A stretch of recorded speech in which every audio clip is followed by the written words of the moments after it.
Hello, I'm Pedro Mora with Pacific Media, and now Polling. A history professor at Langara College, Jeff Schutts, looks at the consumerist culture of Nazi Germany of the 20s and 30s and compares it with today's consumerist culture in North America. Here is Jeff Schutts. On the idea of consumption, consumerism as the promise, as a faith, as a way to fulfill ourselves, that was sort of the way I had this framed. So I'll go ahead and go, and then we'll see which takes us.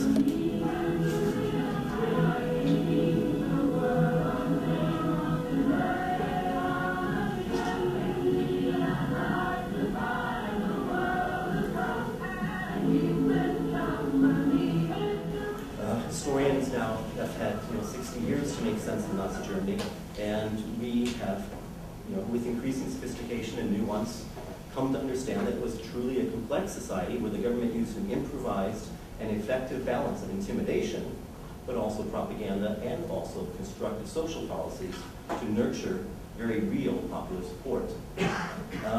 And so, accepting this, getting beyond our easy assumptions of what the Nazism was like, as in others so much different than us, is what I want to try to understand here. And obviously, the place I'm coming from today in the 21st century, just a generation ago, there was quite a little academic controversy by the initial historians in the 60s who started to argue and present evidence that the Nazis were modern, that they were somehow contributors in continuity to the creation of the liberal democratic state that West Germany was after World War II. Especially in West Germany, it's very important to emphasize how they were different than us. Here now, in the context of the Cold War ending, another generation coming of age and such things, we can acknowledge that the Nazis were foresighted about some things. They had sound ecological forestry policies. They were leading the way in public health, identifying the smoking risks that were related to cancer and such things. But what we need to understand, of course, is that these progressive things that the Nazis were doing were done always in the context of their racial program and their ideology. And the same is true when we look at the economy and consumer culture. And what I want to try to do right now, and this is now, I've got a variety of different historical case studies, examples of recent scholarship on Nazi consumer culture, to point out that the Nazis were very much like us in something that we consider to be very banal and common sense, the desire to have a better life. And what that leads us to understand in its nuances is the mechanics of power, like you're talking about. The Nazis, I'm sorry, simply, the average German, especially, into the 30s, was not living in fear of the Gestapo breaking in their door at night. The average German found that they could, however, even as social democrats in an earlier life, just a couple years before, found that they could, go along with this guy Hitler, because he was delivering on some things, or promised to deliver in ways that they believed on some things that were within their personal and also sometimes cultural, ideological expectations of what a better world would be. And it's that ability of the Nazis to connect the genocidal policies of their ideology and the warmongering that is going to be the way to deliver the goods that they're promising with the, for us, commonsensical, it's just the way the world is, consumer world, is what I want to try to underscore. The bottom line is that we have to start with the understanding that consumer culture comes with different flavors. And we have, as sort of presented in the plenary session, the Fordist one, which is sort of where I was expecting this to start, the American style idea of consumer culture, which has become, or was at least the promise of globalization, that through mass production, mass production doesn't work if there aren't mass consumers. And the American style of manufacturing that became the model for the consumer society around the world was what Henry Ford came up with. And the important thing, like you learned in a basic introductory class in political economy or history, is that Henry Ford wasn't just about the assembly line. It wasn't just about production. Henry Ford was about paying his workers $5 a day.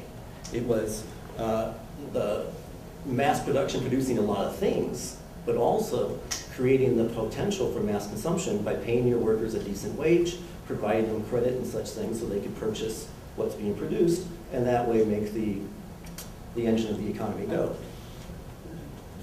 what I kind of expected your talk to be was a talk about how that Fordist model of mass production and mass consumption, complemented by the Taylorist model that was mentioned before, of rationalizing production with scientific management so that we could squeeze more productivity out of laborers, again, producing more, which then offers a potential for more consumption. We can have more plastic widgets and toys in our closets than ever before, therefore we must be happy.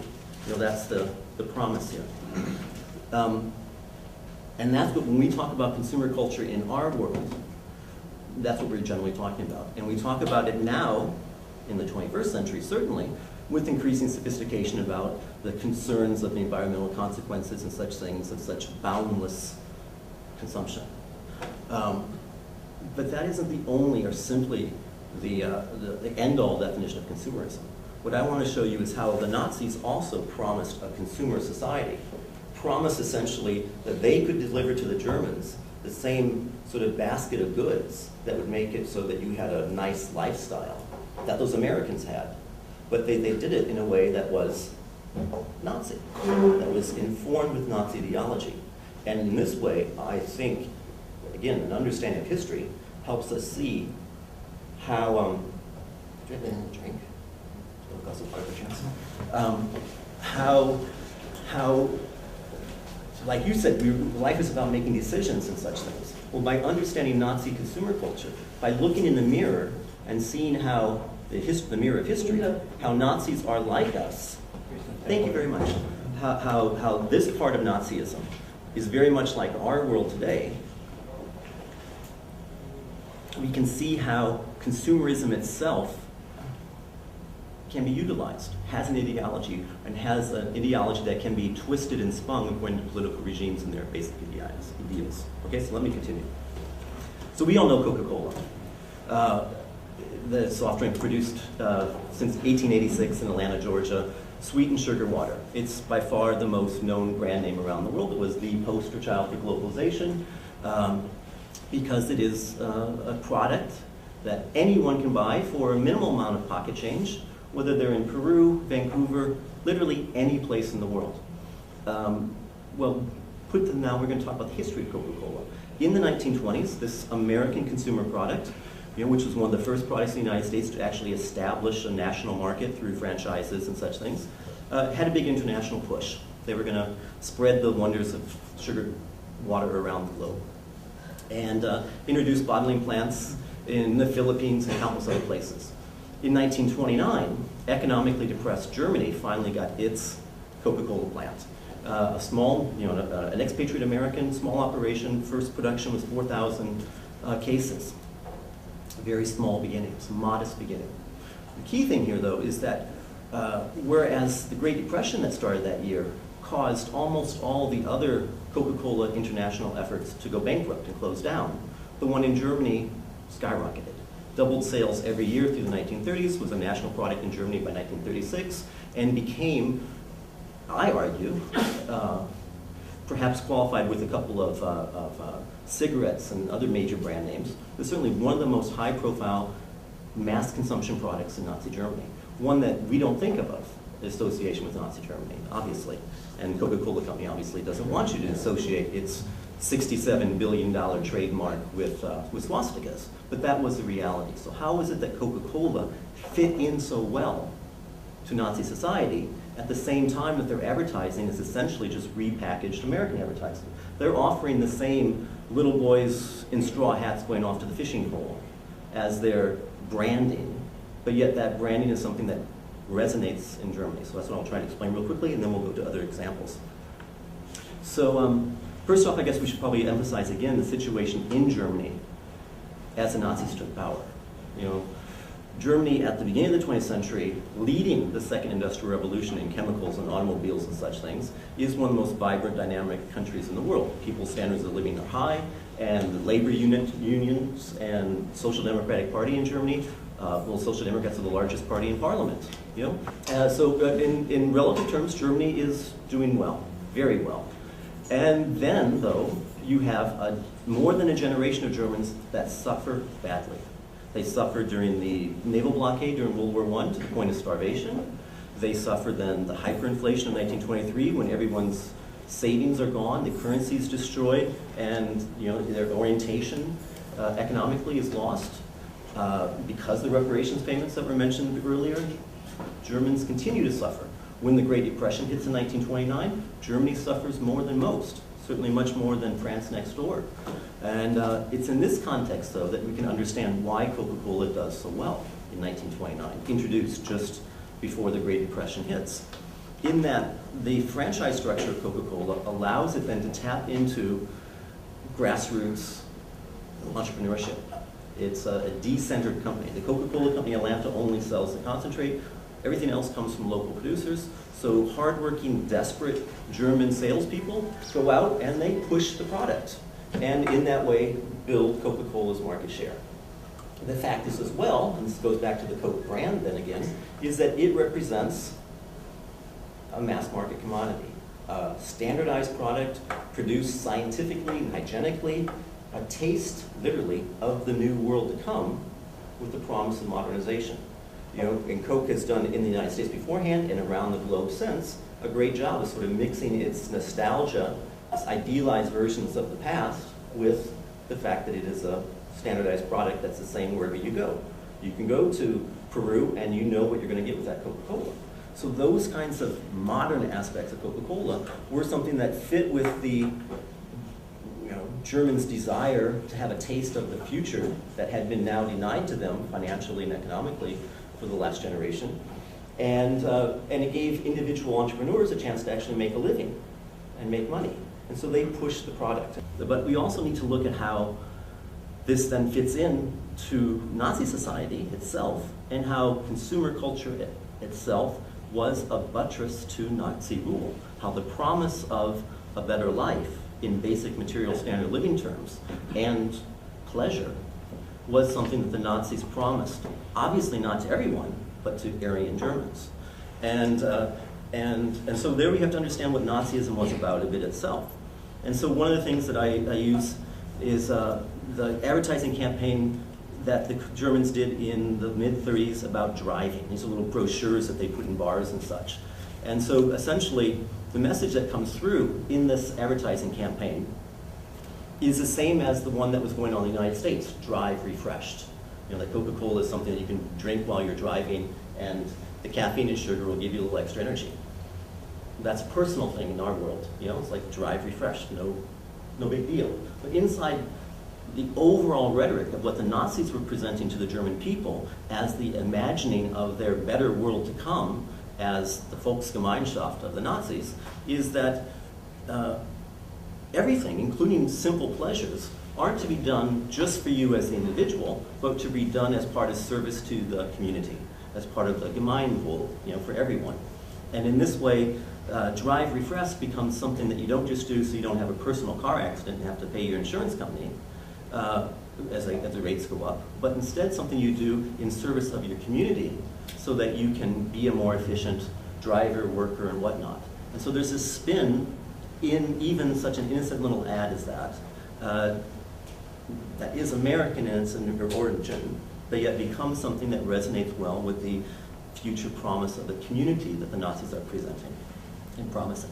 So I want to get out of Coca-Cola now and show a variety of other things that feed into that. And I'll try to go quickly here so we have more time to talk. So here's the examples I listed. So the Volkswagen itself, the Volkswagen as a car obviously is the Nazi answer to the mobility of the Americans since Henry Ford with the Model T. Germans, invented the car with Benz, and were, though, in the 1920s and 1930s, one of the least mobilized of the major industrial countries because they were so economically disadvantaged. Germans instead, were able to motorize themselves with motorcycles, but they simply couldn't afford cars. And in that context, one of the big promises that Hitler's to deliver to them is an affordable car, and that becomes the Volkswagen.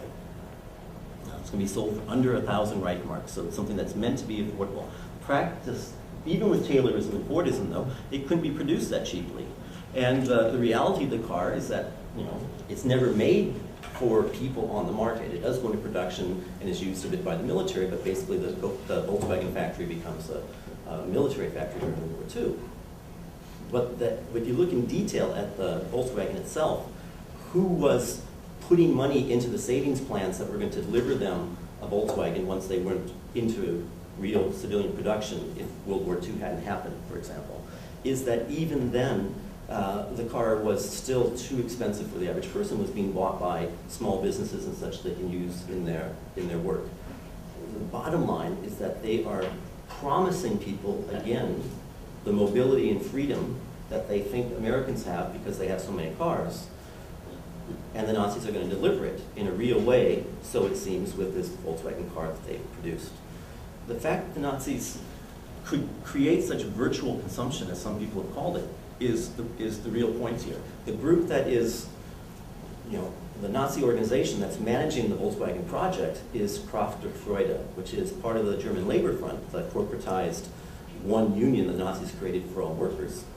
And it has a section, Kraft der Freude, or Strength Through Joy, as it translates, that's going around and doing things for the benefit of the worker. Beautifying break rooms in your factory, doing things that celebrate the worker as an honorable member of society, trying to create a world where work is respected, even manual labor.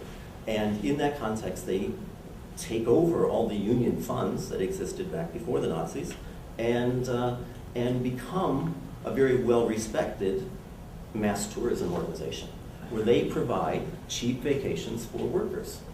And this serves the Nazi ideology perfectly, because by subsidizing vacations, they can provide a cultural commodity, a cultural good that makes the Germans feel like their standard of living is rising, while not wasting resources that would have to otherwise be diverted from the real effort of the Nazi economy, which is to prepare for war. And so this squares the circle for the Nazis. They get to make people think the world is getting better. At the same time, they're still focusing their real resources on preparing for the war that's going to allow them to plunder Europe to actually provide the things that they're promising. It works. The fact that you have then millions of Germans who get to take a vacation that they wouldn't have been able to take before raises their idea of a classless society that the Nazis are promising, that the workers can be really respected. The fact that you can send then miners from the Ruhr Valley to Portugal so they could rub shoulders with British middle-class tourists, show the world that Germany's delivering and is a world power to be taken into account, and it's taking care of its people in a way that other countries can't. So all this sort of works as a real consumer opportunity that the Nazis are able to deliver. And that becomes the type of stuff that makes it so the German people support Hitler and the promise that he's giving to them, even while they're worried about the fact that maybe this might lead to some new world war, or that they don't like the fact that their Jewish neighbors are being harassed and such things. Other examples. One more, and then I'll be done. Christmas. I'll skip over and do Christmas.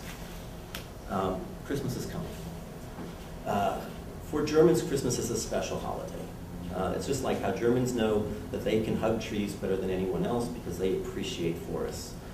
Germans also appreciate Christmas better than everyone else. Ingo can confirm this for me as a national example. A rather oversimplified idea that the Nazis were somehow anti-Christian, which certainly there were many Christians who suffered under the Nazis. And Christian ideology doesn't match up with Nazi ideology in obvious ways. But again, things can be nuanced. And so what you have under the Nazis is a real celebration of Christmas in a way that makes it part of the Nazi world. Whereas the Christmas tree, which is one of the German contributions to Christmas culture internationally, was already being played up before the Nazis as true German ways to celebrate Christmas. The Nazis tap into this already established, growing, folkish desire for Germans to celebrate their ethnic culture, and now take the Christmas tree out of the household, though, and start putting Christmas trees in city squares and having big ceremonies where you mix Christian ideology with swastikas. And that other film clip I was going to show was a Christmas in Germany YouTube clip where you get to see Christmas trees with swastikas and such things as they go out and sing hymns around them. The Nazis were taking this domestic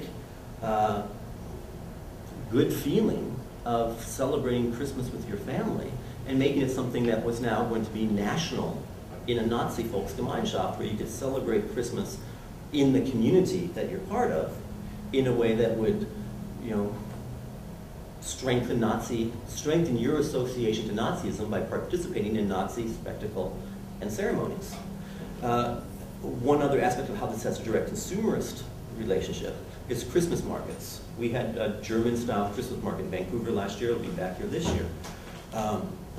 Christmas markets are, an ancient activity that took place in market squares back into the Middle Ages. Well, in the 1890s, as Germany is industrializing and capitalizing and becoming the modern culture in the economy in the way that we understand it, the business interests of major cities like Berlin got the Christmas market out of downtown and moved it to the suburbs because it was cutting into their profits. And because it was going to make for, an unruly crowd downtown celebrating that hockey game. I mean, celebrating Christmas shopping inside the heart of the town.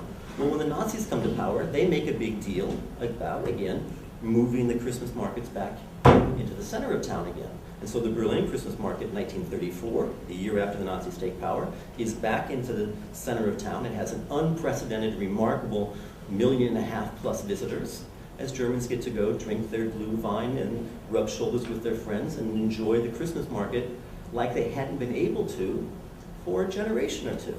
And in this way, again, the Nazis are using what we would label as consumerist desires and sense of fulfillment that can come through simple pleasures that consumerism promises, but tying into their version now of a community idea that isn't just German, but Nazi German. And ultimately, this leads to, I'll give you one last, another example of how this ties together. A recent book by a German scholar named Gotz Ali called Hitler's Volksstaat, and it's translated in English as Hitler's Beneficiaries. He makes the very straightforward argument that one of the reasons why Germans supported the Nazis so much is that he delivered basic things, consumer goods to them.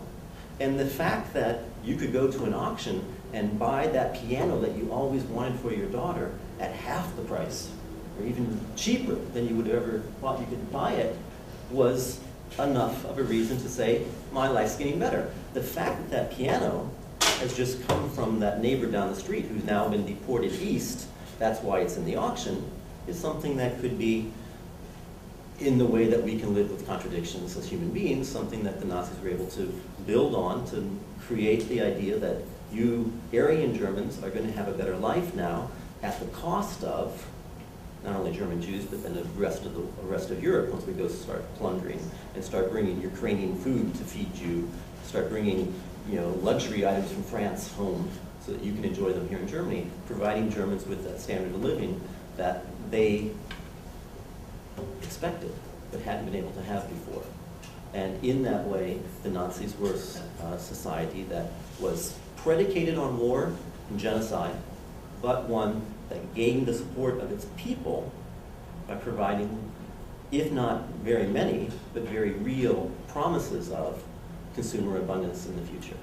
And that is something that is not commonly understood about the way the Nazis ruled, but something that we need to understand if we're going to understand how the world we live in can be twisted very easily down directions that we would never have imagined ourselves following. And with that, I'll stop.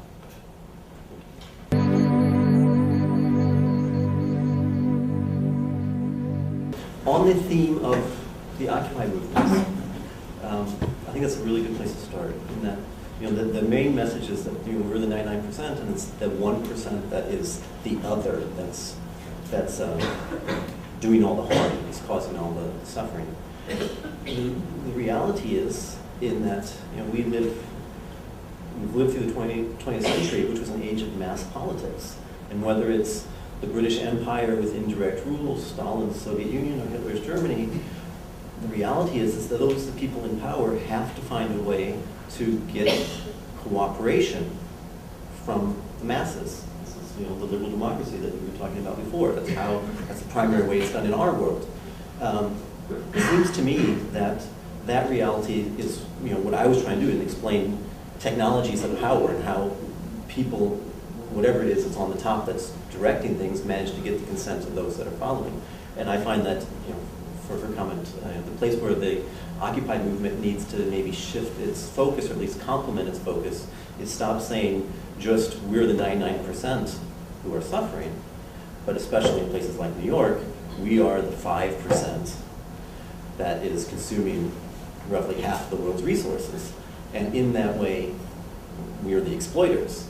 And if there isn't that kind of acknowledgement that there is no bad guys and good guys, and that we're all kind of someplace in gray in the middle, and the same thing with the idea of Nazis and Germans. I mean, to separate Nazis and Germans, yes, obviously not all Germans were Nazis, but also Nazis couldn't have ruled without the consent of the majority of Germans. And so we have to see where those things fit together and how we are led down paths that aren't of our will in terms of causing exploitation of others, so that we can have some pleasures that make our life more livable.